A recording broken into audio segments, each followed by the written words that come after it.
Olá, meu povo. Boa noite a todos. Estamos aqui começando mais uma live sobre o nosso Código de Defesa do Consumidor. Hoje traremos mais uma dica ao consumidor, né? Estamos aqui transmitindo simultaneamente pelo YouTube e também pelo Instagram, no Instagram, pela nossa página Arlindo Santana Advocacia, e também aqui pelo YouTube no canal de mesmo nome. Tá? Você que está no Instagram, que está nos assistindo, quiser e puder, nos siga também no YouTube, né? Deixe seu joinha, ative a notificação para receber as próximas notificações de lives. Bom, semana passada nós iniciamos aqui a série Dica ao Consumidor, né? Para informar um pouco mais você que não é da área do direito, é você que, como todos em geral, são consumidores e eventualmente fornecedor, né? Só lembrando, meus caros, que hoje é uma data importante para o nosso Código de Defesa do Consumidor, porque hoje, exatamente hoje, o nosso Código de Defesa do Consumidor completa exatos 30 anos. Meus caros, dia 11 de setembro de 1990 foi sancionada a Lei 8.078, que é o nosso, como nós chamamos carinhosamente, o nosso CDC. Tá? E mais que isso, né? O CDC é fruto de regulamentação da Constituição da República Federativa do Brasil, né? Cujo texto eu vou destacar aqui, né, para nós lermos, né? A Constituição, que é a norma principal, né, do nosso ordenamento jurídico, né? É a chamada Lei Mãe, tá? E nós vamos ver aqui,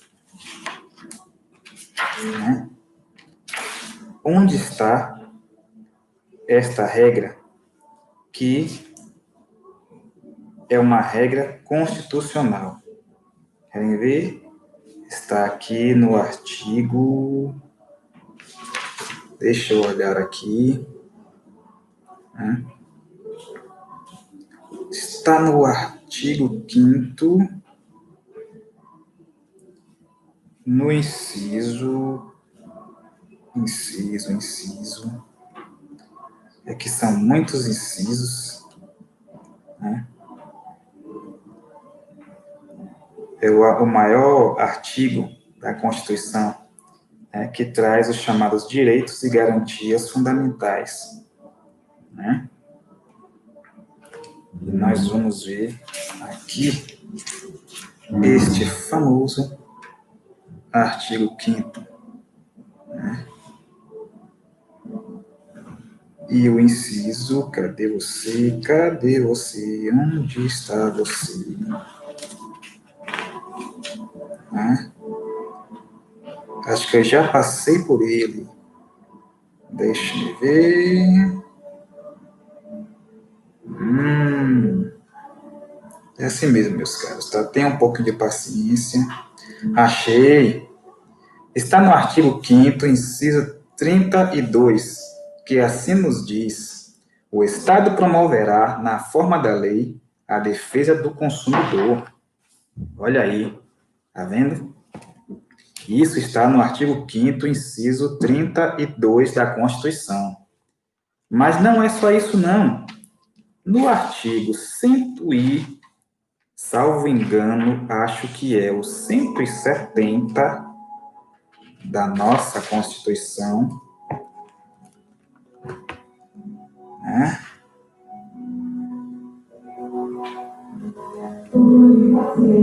Nós temos aqui o artigo 170, inciso 5º, que assim nos diz: a ordem econômica, fundada na valorização do trabalho humano e na livre iniciativa, tem por fim assegurar a todos existência digna, conforme os ditames da justiça social, observados os seguintes princípios. Inciso 5. A defesa do consumidor. Isso é de extrema importância, meus caros, porque o Código de Defesa do Consumidor, ele não é apenas uma regulamentação legal, tá? Desse dispositivo da Constituição. Ele é também um princípio constitucional, tá? Viram que nós lemos aqui, artigo 170, inciso 5 da Constituição, tá? Que fala expressamente que um dos princípios, né, da ordem econômica, né, e da justiça social do nosso país é a defesa do consumidor, né?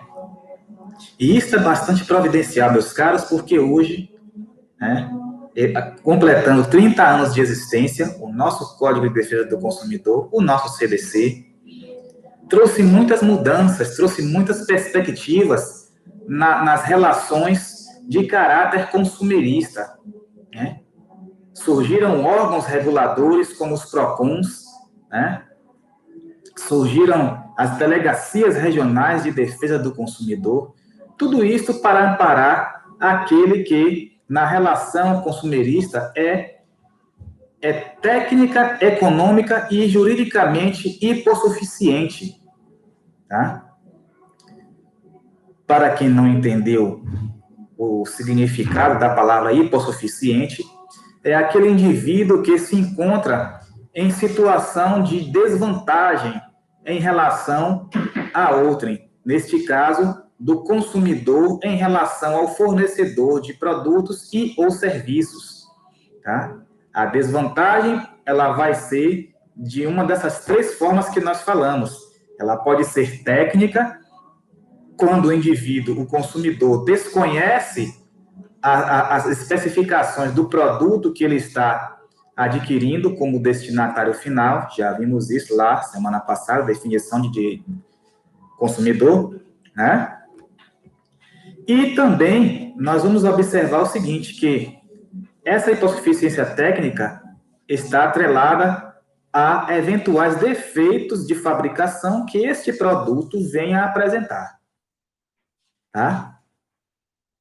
Então, observe muito bem que a hipossuficiência técnica é exatamente isso.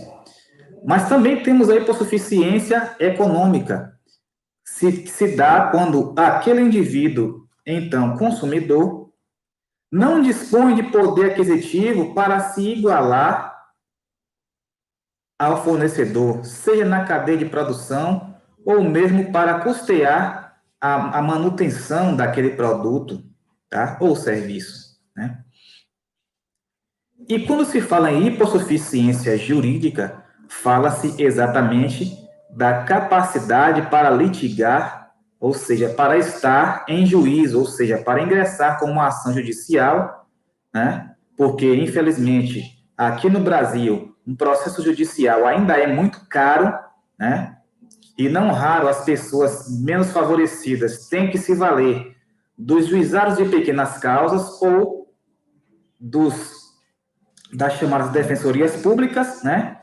Ou ainda dos núcleos de práticas jurídicas das faculdades públicas e privadas que patrocinam a causa daquelas pessoas que não têm condições de custear um processo com um advogado particular, né? Exatamente porque, pelos motivos que falei, que o processo judicial é muito caro, desde a contratação de um advogado até as despesas, as chamadas custas judiciais, tá? Então, o consumidor, ele já entra no processo em desvantagem em relação ao fornecedor, que tem melhores condições de estar em juízo. E não somente isso, mas também envolve a capacidade do fornecedor de ter melhores condições de produzir provas que venham a fundamentar a sua defesa, né? E o consumidor dificilmente tem essa possibilidade.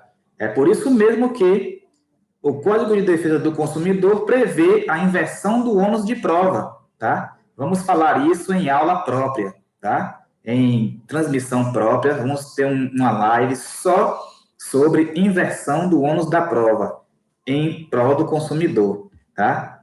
Que está no capítulo dos direitos básicos do consumidor. Vamos falar sobre um a um, e quando chegar neste capítulo em especial, nós trataremos da inversão do ônus de prova, tá? No processo. Pois bem, meus caros, estou vendo aqui, Camila Silvestre entrou, né? Quem mais está aqui no Instagram? Patrícia Souza, sejam bem-vindas, né? Vocês que estão nos assistindo aí pelo Instagram, você também que nos assiste pelo YouTube, tá? Sejam bem-vindos. Pois bem, sem mais delongas, a título de introdução apenas, né? Até porque, como vocês sabem, nossas lives têm uma duração de apenas 30 minutos, né? E como começamos um pouco mais tarde, nós queremos também terminar num horário satisfatório. Tranquilos? Pois bem, meus caros, semana passada nós conhecemos um pouquinho acerca dos sujeitos da relação de consumo, da relação consumerista, né? Conhecemos aqui quem é ou pode ser consumidor, né? Vimos que o consumidor, ele se desdobra em originário, né? Que é aquele indivíduo que adquire o produto ou serviço como destinatário final, né? Vimos também o consumidor por equiparação, que são aquelas pessoas da coletividade indeterminadas, porém determináveis, e que são todas as vítimas do evento danoso, né? O evento danoso, explicamos na ocasião, que pode ser o defeito no produto ou na prestação do serviço, tá? E vimos também que pode ser pessoa física, jurídica, nacional, estrangeira, privada ou pública, né? Vimos também quem é ou quem pode ser fornecedor. E naquela ocasião explicamos que é todo aquele que está na cadeia produtiva, seja na fabricação, seja na exportação, importação, né? Criação, né? Comercialização, né? De produto e ou serviço, tá?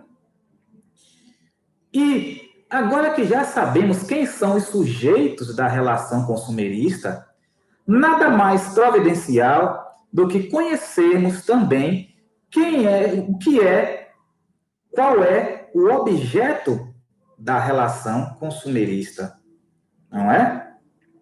Nada mais justo que conhecermos o objeto. E o objeto da relação consumerista, a relação de consumo, está no artigo 3º, parágrafo 1º, tá? Que vai falar sobre o produto, tá? E diz assim: produto é qualquer bem móvel ou imóvel, material ou imaterial, tá?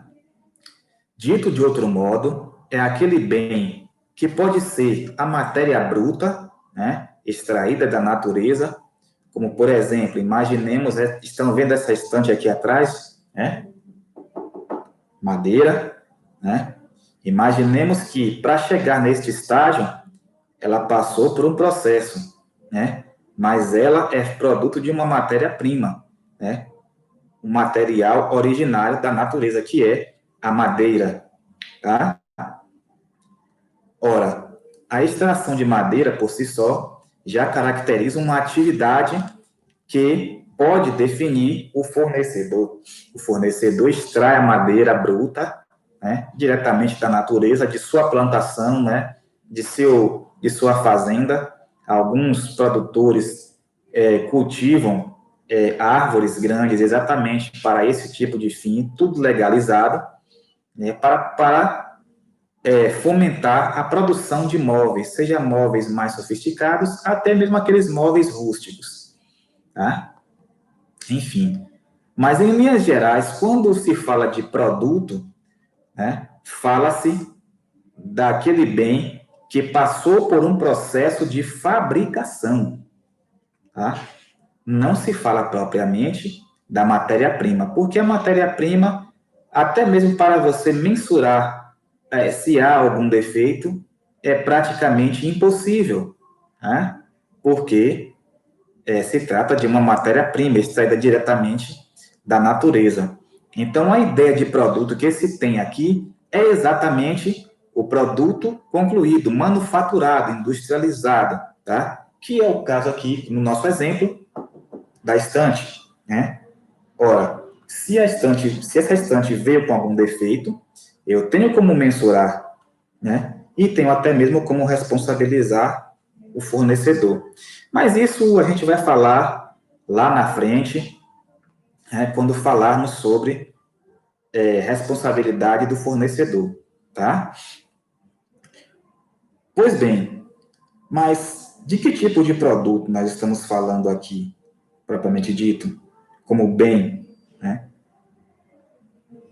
O artigo descreve duas espécies, móvel ou imóvel e material ou imaterial, né? Pois bem, o bem móvel, já demos um exemplo aqui, que é da estante, né? É um bem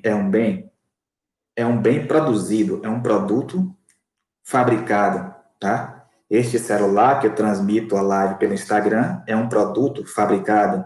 Este computador, este notebook no qual eu estou transmitindo aqui para vocês via YouTube, também é um produto, né? Então, ele também será enquadrado neste conceito de produto, de bem, né? Neste caso, bens móveis, tá? O bem imóvel, como o próprio nome diz, pode ser uma casa, pode ser um apartamento, tá? E aqui, para bem imóvel, vale a mesma lógica que eu trouxe em relação à matéria-prima da estante, tá? Você não pode, por exemplo,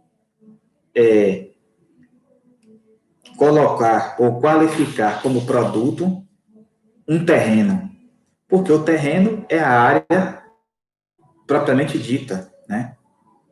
É natural, é coisa da natureza, né? Está ali, né? Agora, o que se tem como bem imóvel aqui é para fins de produto, de definição de produto, tá? É a área construída, ou seja, a casa, o apartamento, o edifício como um todo, tá? Assim sendo, né, as relações de consumo vão alcançar também estes bens, né?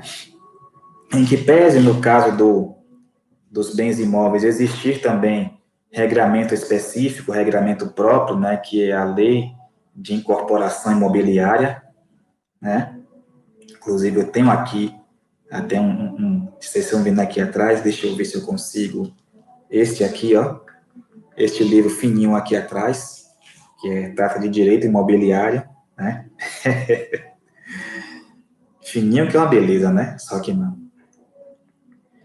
Mas, enfim, na aplicação das regras que vão favorecer o consumidor, o Código de Defesa do Consumidor também será aplicável a estas situações, tá?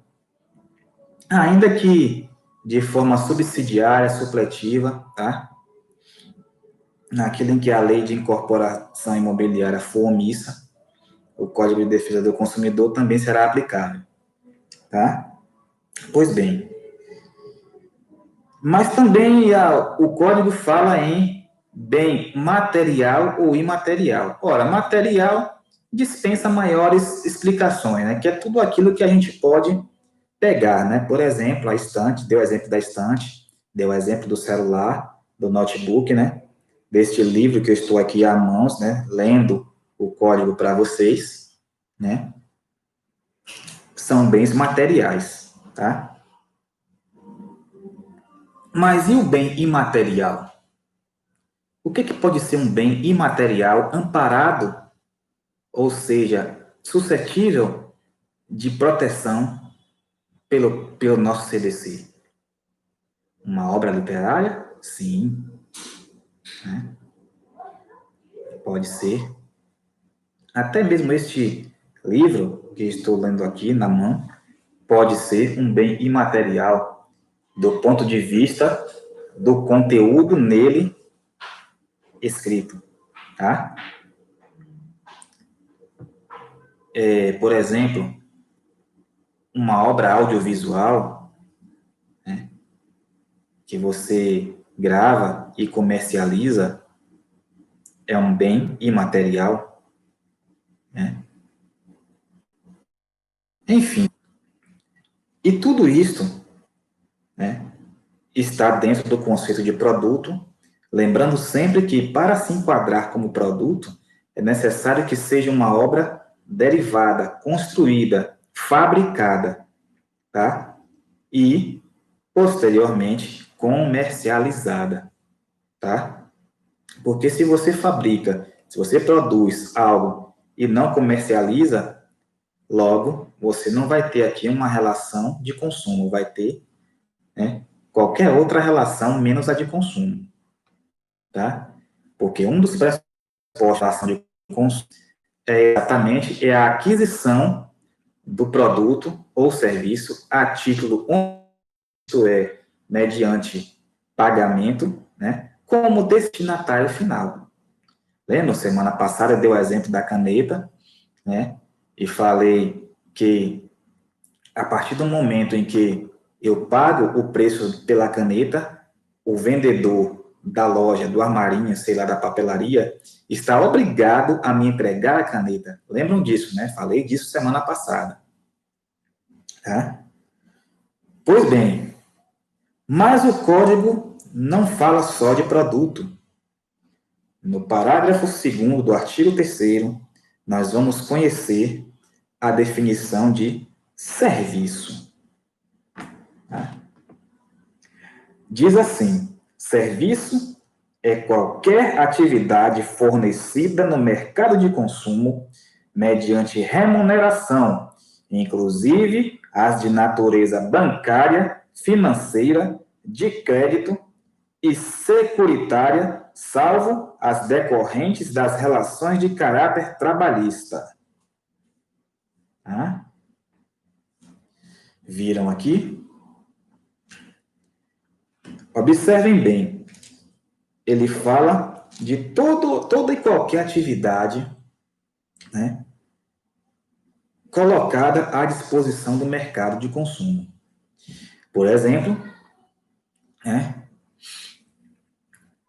uma prestadora de serviços de construção, né, uma empreiteira, por exemplo, né, que simplesmente é contratada para fazer uma reforma em um determinado edifício, né, em um prédio, ou mesmo em uma casa, né?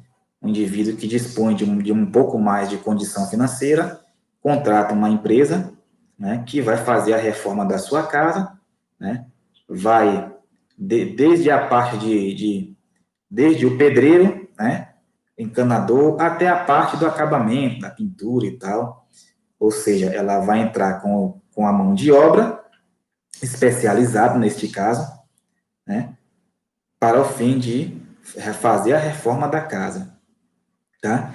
Esta relação aqui, em que pese ser um contrato de prestação de serviço, vai ser amparada, vai ser regida pelo Código de Defesa do Consumidor. Tá? Por quê? A partir do momento que o indivíduo coloca o seu serviço no mercado de consumo, automaticamente ele atrai para si não apenas a proteção, mas também os regramentos, né, que visam a inibir práticas abusivas constantes do nosso CDC. Tranquilos? O código fala também em serviços de natureza bancária, financeira. Aqui é uma ressalva importante a ser colocada, tá? Porque algumas relações jurídicas de caráter financeiro não vão estar protegidas pelo nosso CDC, né? E sim, né, pelo próprio sistema de financiamento, né, que tem uma resolução aí do Banco Central, né? E tem uma lei específica que regula esta matéria, tá? Então, somente aquelas relações que estão no mercado de consumo, que, por exemplo, fornecimento de cartão de crédito, né, capitalização, essas coisas assim são suscetíveis de amparo pelo nosso CDC. Consórcios, tá? Que envolve financiamentos e tudo mais, né? Enfim, em que pese, no caso do consórcio, existir uma lei específica que regule a matéria, em alguns casos, excepcionalmente, o nosso Código de Defesa do Consumidor vai também reger estas relações. Tranquilos? Pois bem, e o que mais poderemos enquadrar como serviço? O profissional liberal, por exemplo, ele será amparado pelo Código de Defesa do Consumidor, né? Será alcançado, tá? O que é o profissional liberal? É aquele indivíduo que é inscrito num órgão de classe, como, por exemplo, no caso do advogado, que é o meu caso, né? Inscrito regularmente na Ordem dos Advogados do Brasil, mais conhecida como OAB, né? A partir do momento em que ele começa a exercer a advocacia, ele está prestando um serviço na qualidade de profissional liberal, tá? O médico que tem uma clínica especializada, o cirurgião, dentista, né? O psicólogo, o psiquiatra, enfim, o contador, né? São alguns exemplos de profissionais liberais que estão também protegidos, amparados ou regulamentados, né, pelo nosso CDC. Tranquilos? Pois bem, meus caros, aqui está a nossa definição, né, de produto e serviço. Tá? Se vocês tiverem alguma dúvida, alguma pergunta, deixem nos comentários, tá? Tanto aqui no YouTube, quanto também aí no Instagram. Você que nos assiste pelas plataformas digitais que estão aqui à disposição, tá? Volto a pedir que compartilhem, deixem seus likes, seus joinhas aí, tá? Mais uma vez, obrigado por terem nos assistido, né? Com a ajuda de Deus, semana que vem estaremos de volta. Vamos falar um pouquinho sobre os direitos básicos do consumidor. Esta está imperdível, você não pode faltar. Tá? Vamos começar. São 8 incisos do artigo 6º do nosso CDC, né? Que hoje está se tornando um balzaquiando, está trintando, né? Trintando em pleno 11 de setembro. Só quem lembra vai entender a referência ao 11 de setembro, né? Enfim. Então, Deus abençoe a todos. Muito obrigado por terem nos assistido, né? Voltaremos em breve, né? Pretendemos também trazer outros temas que não sejam da área de direito do consumidor, né? Temas da área de direito previdenciário, né? Que tivemos aí em 2019 a reforma da Previdência, que já está em vigor, tá? Vamos falar um pouquinho sobre ela, né? Enfim, ative as notificações, mande seus likes, seus joinhas aí, seus coraçõezinhos no Instagram. Tá? É isso. Deus abençoe a todos. Fique com Deus. Tenha uma excelente sexta-feira, um excelente final de semana. Na paz de Deus. Tchau.